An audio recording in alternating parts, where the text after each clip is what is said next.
Good morning, everyone. It's the Lovewell team. We have beautiful Maggie. Don't you love all those trees in the background? And we've got beautiful Katie and me, Louise, and it's hard to believe the middle of February already. But anyway, so Katie's going to take it away and show us what's happening in all the different cities. So take it away, Katie. All right, so I'm going to share my screen and go over to the numbers put out by our local Realtor Association, Bay East. And so we're going to start in the south part of Alameda County with Fremont. And for most of the cities we're going to review, we're seeing a trend in which it's different than what's typical. Typically, we see the lowest prices of the year are in December, and then they start to pick back up pretty fast in January. But there's quite a few cities in which there's like a little peak or a little bump in December, and then they came down in January. But what I want to point out for everyone to observe is when you look at the chart. So at the top of this screen that has a city and some basic stats, and then there's a little graph that shows the median sales price and how it's changed. But then there's a chart just to the right that says inventory pending sold, and there's that black line that shows pendings. And so you'll see for just about every city, pendings are picking back up. So even though we do see prices coming down in January, I expect with the pendings picking up for all the cities that those prices are going to come back up, which is very typical for beginning of the year to see prices come up in the spring or late winter, early spring. Okay, so here's Fremont. Again, prices down from December, but pendings are starting to pick up, so expect that to change.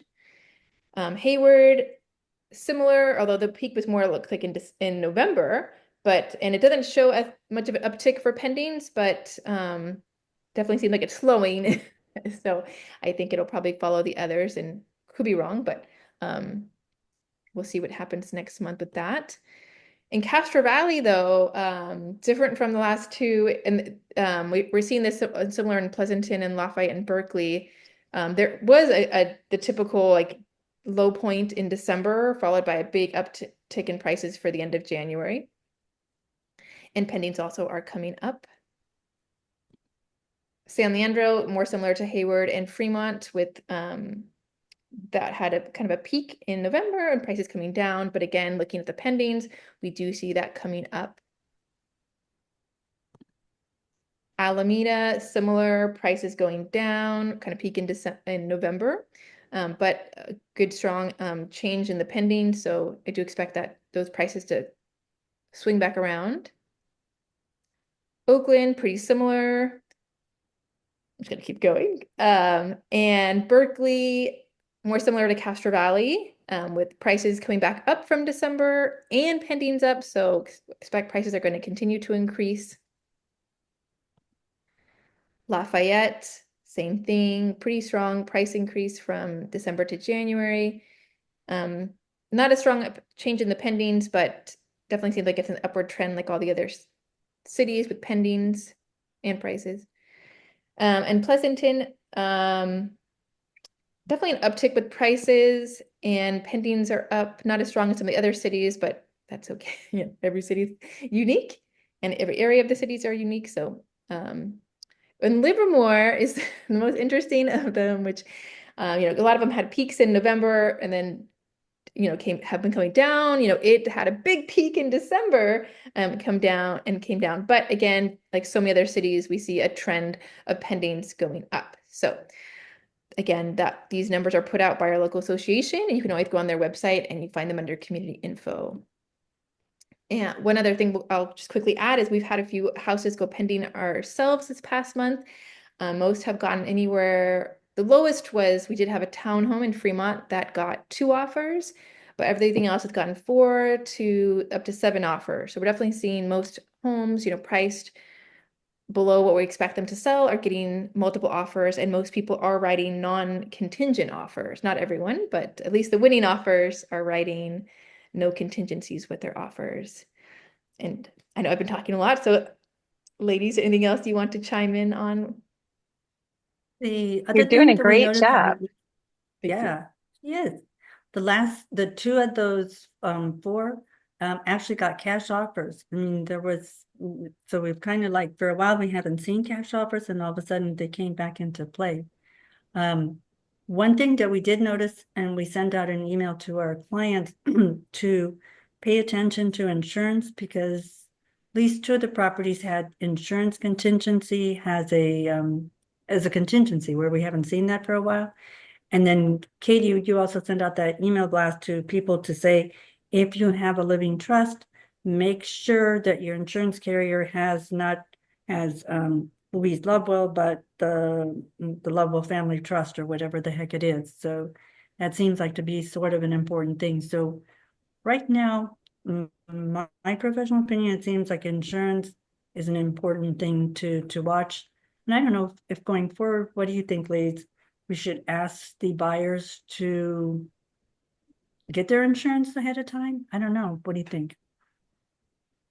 Yeah, I mean, Definitely should start looking at it, right? Because before it was like you could do that in escrow and it was fine, but now insurance is so tricky that you really can't be serving your buyers well unless you tell them upfront, like this is something that we have to sort out earlier to make sure you don't get into a sticky situation.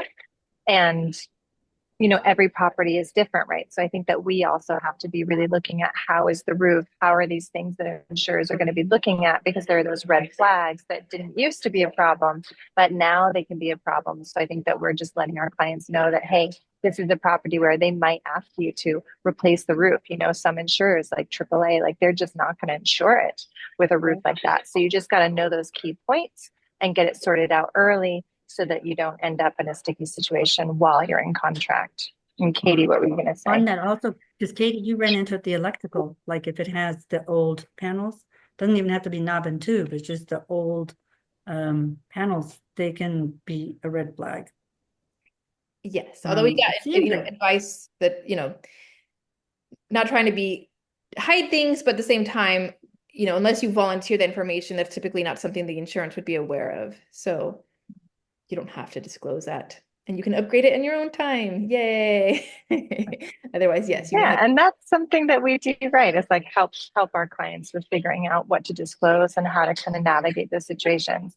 But I think what you said, Louise, was super important. Katie sent out a fabulous email to all of our clients. We got really good responses of people saying, hey, thank you so much for letting me know, because they had their homeowners insurance in their personal names and had bought the house that way. That's how it had been titled. But then they had put it in a trust, right? So now it's titled differently in a trust, but they had not updated their insurance. So they're still insured under their personal names, but their home is in a trust. So we were actually hearing of cases, right, ladies, where insurers were saying, we are not going to honor this claim because it's not held properly. So that was a huge thing, just an update that if your home is now in a trust, make sure your insurance is also labeled as in the trust.